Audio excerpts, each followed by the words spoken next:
নমস্কাৰ বন্ধু বান্ধৱীসকল, স্বাগতম জনাইছোঁ আপোনালোক সকলোকে আমাৰ চেনেলৰ অন্য এটা নতুন ভিডিঅ'লৈ। আশা কৰিছোঁ সকলো ভালেই আছে।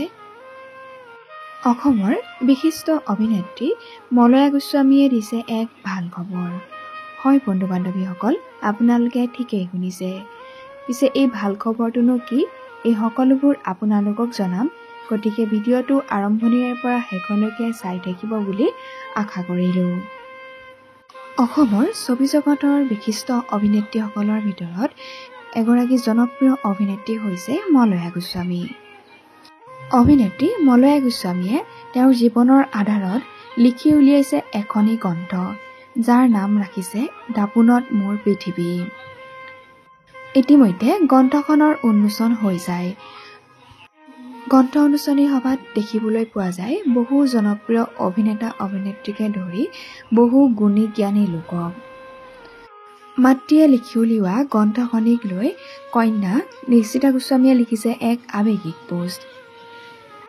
তেওঁ মাতৃলৈ বুলি লিখিছে, দাপোনত মোৰ পৃথিৱী।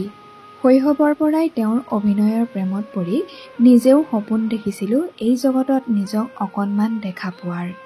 মোৰ সৰু সৰু আঙুলিকেইটাক ধৰি খোজকাঢ়িবলৈ শিকোৱাৰ লগতে তেওঁ শিকাইছিল জীৱনটোক ওচৰৰ পৰা চাবলৈ, দাপোনত মোৰ ভিতৰত থকা মইজনীক ভাল পাবলৈ।